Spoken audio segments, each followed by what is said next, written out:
this little guy. They're everywhere. They're loving it.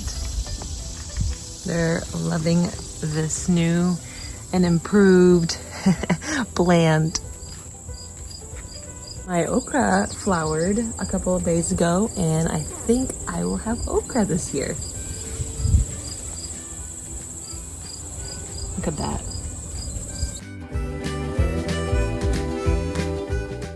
Last time I told you that I had some problems with my tomatoes, but I think it was moisture.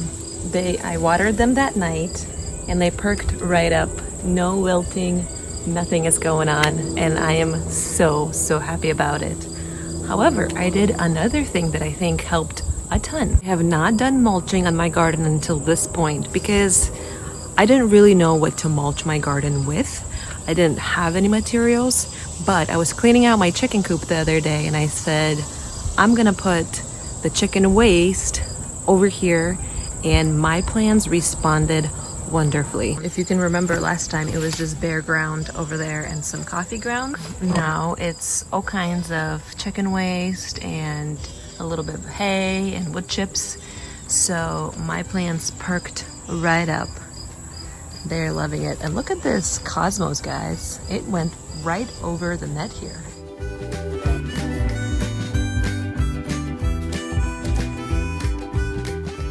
And I'm not complaining. It's beautiful. So I think that is definitely a key to keeping the ground covered, keeping the plants happy.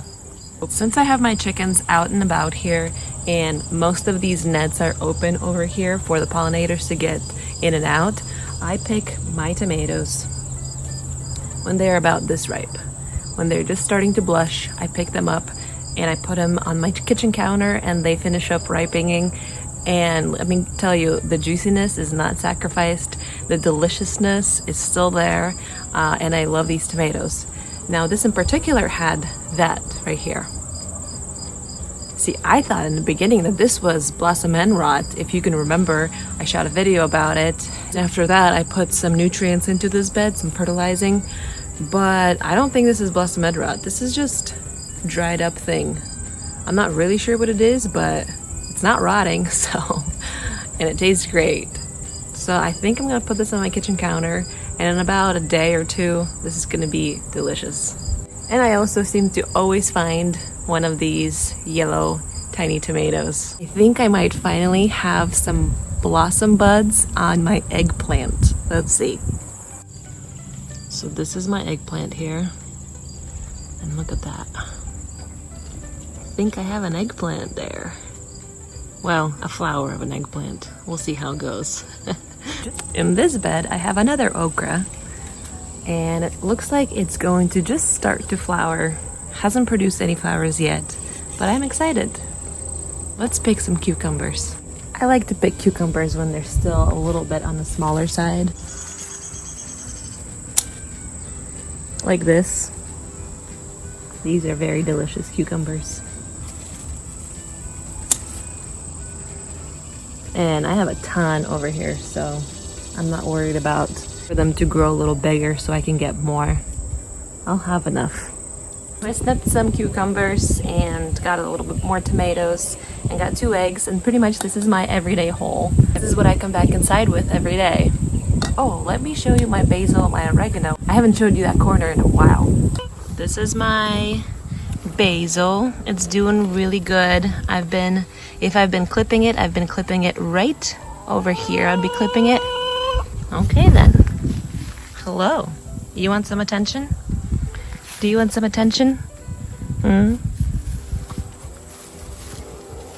Back to the basil here. I was clipping it over here, so then from these armpits there'll be more branching of the basil, and so it branched out of I think 2 plants. I have this little bush and it tastes delicious. I love putting it in my water, in my salads. It's really great. And here's my oregano. It's a weed.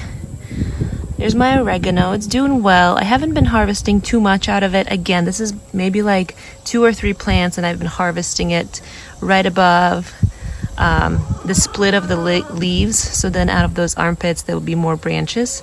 And so I have this little thing going on here. I think I'm gonna let it go to seed this year, just do its thing, and hopefully next spring they can sprout right in this corner.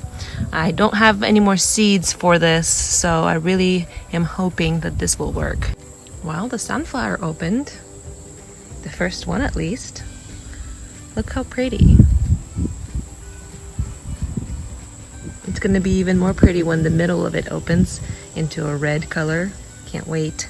So I have been having trouble with zucchinis, and I know why. It's because it's close to the ground and I did not trellis this up, but I put them up on these sticks as high off the ground as possible. So it's helping some. It's like a crisscross of a sticks. Here's this one, here's that one. So the zucchinis don't touch the ground, and I think it's helping some. Here's a good one. Well, false alarm, not a good one. See, this is what happens, kind of rots away. It was on the ground, so I have to throw it away. Got a little bee in there. I mean, this one looks like a good one, so we might have a little bit more to harvest. And again, in this bed, I put down the chicken mulch, and I think my plants are really, really loving it. I mean, look at this cantaloupe. It's growing by like every hour it's growing. It's crazy. Look how big it's getting. That's awesome. I'm so excited. Well, there you have it. This is my everyday haul, and mulching really does work in the garden. Thank you guys for hanging out with me, and I'll see you next time. Bye.